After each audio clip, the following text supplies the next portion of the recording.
afternoon. I am at Luray Caverns. I had a relaxing morning and I'm here to do some touristy things and see the caverns and a couple of museums. So this is going to be fun. Okay, I just bought my ticket for $32. I think 2 small museums and the cave tour. So I am walking here. It doesn't look too busy. It's late afternoon, mid-afternoon, and it's a nice cool day and I'm kind of excited. Here I am at the beautiful Caverns in Luray, Virginia. This new cave entrance was opened in 2019. It almost looks like an amusement park entrance. It's amazing. These walls are stone and then it opens up into these little caves where they've illuminated it so you can see nicely the stalactites. And that's a column. A stalactite is something that hangs tight to the ceiling, so it's one that droops down. A column is formed when a stalagmite and a stalactite is joined. So there's another column. This is pretty cool. And this is just the beginning. You see that stairwell in the distance in the sign? 1878, that was the discovery point of these caverns. And it opens up into a big cavern with stalactites hanging from the ceiling, stalagmite, a large one right here, which is pretty amazing, and it's quite beautiful and very large. Look how big that is behind me. It's a very large column, I guess. I'm learning the lingo. Stalactite, stalagmite column. It's really beautiful.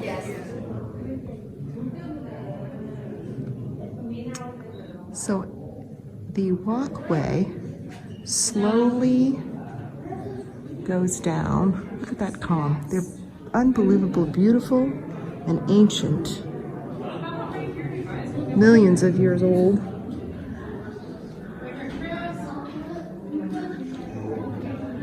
It's quite remarkable.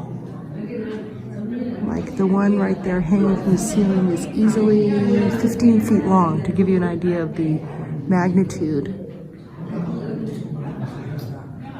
I'll stand next to this stalagmite so you can see. Okay, I am fairly close to it and I'm about 5'4", so this has to be, oh gosh, maybe 7 or 8 feet tall. There's the ceiling, a lot of small stalactites coming down. It's really quite beautiful. That little cave is where I came from. Look how high. I see someone coming through right now. Look how high the ceiling is. It's pretty amazing. That little cave is where I came from. Look how high. I see someone coming through right now. Look how high the ceiling is. It's pretty amazing. It looks like rain, and it sounds like rain indoors. So I'm going to show you the moisture coming in. Isn't that interesting? Oh, wait, look at that. Although it looks like the floor of the cavern, this is called Dream Lake, and it is a perfect reflection of the ceiling. And you can see over here, it's not, and it's so beautiful. That is water of the Dream Lake. It's 2,500 square feet, and at most it's 18 to 20 inches deep. So it's shallow, but absolutely still. This is more of the Dream Lake. The Dream Lake that looks like they're connected, but it's really not. It's water, and it's amazing. You can see where it ends and where it meets. I'm showing you water right now. See this? It is a mirror image, and that's the shore. It is so clear. It is like an augmented reality. It's unreal. This little cavern is probably about 50 to 80 feet deep, it looks like. And this is the ceiling. But it goes well above me as well, and it's just amazing. Down here is called Skeleton Gorge because human remains were found. They were hundreds of years old of a female And they were believed to be washed in and not someone who actually found their way in here. The remains are at the Smithsonian in Washington, D.C.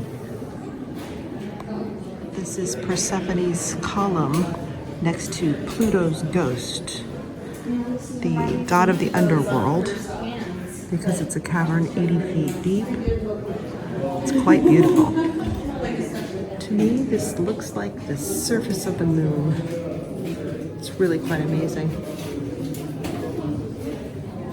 A new stalactite is about to be formed with that one drop of water coming down to this stalagmite. This is one of the larger caverns, and it's the main cavern. And on the wall, I just read that it takes 300 years to make 1 cubic inch of the minerals dripping down. 1 cubic inch, 300 years. This is unreal. This column here in front of me is 40 feet high, 120 feet in circumference, and is estimated to be 7 million years old, but still, millions. It's the largest column in the cave system. To give you an idea of the magnitude and size of this cave system, here's the ceiling with the stalactites, and coming up is a stalagmite, and way down there is another walkway, and it keeps going down from there. It's phenomenally beautiful.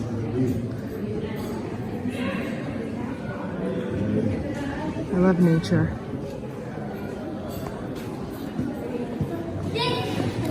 About 7,000 years ago, there was a huge earthquake that had this stalactite fall from the ceiling.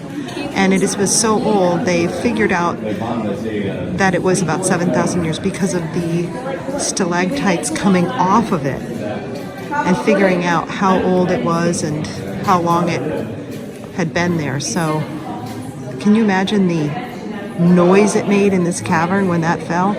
Wow. We're now in Giant's Hall, 164 feet high, and this is the largest double column joined together just because of the formations, and there are 2 different kinds of formations. It's pretty amazing. I love interesting things and learning. And here's a little room there's a chain in front of me, so I can't go any further, but I want to go down in there. I don't know what's in there, but I want to go. I am now in the cathedral where Leland Sprinkle from Springfield, Virginia in 1954 had a vision of making the largest organ in the world. And if you listen, there are small rubber mallets and electrical pulses hitting over 3.5 acres of the stalactites and creating this beautiful sound. It's the largest organ in the world according to Guinness, and there it is. It's protected with heat and plexiglass. And I will show you it right now. There it is. As I was walking, I got dripped on by a stalactite, and it's supposed to be good luck. So I have a little drop on my left shoulder from a stalactite, so I have good luck. I don't know if you can see it, but there is about an inch between that stalagmite and stalactite. So in 300 years, we'll have a column. As I walked through these caverns, I was thinking some projects take too long and they're frustrating. But then I was thinking the millions of years it takes, one drip of water at a time, to make these caverns the way they are. And it's just remarkable. Makes you want to slow down in life and just breathe and consider it. This is their garden maze, and it reminds me of Harry Potter. I didn't want to pay the extra fee to do it because it would seem more fun with friends. It was pretty cool.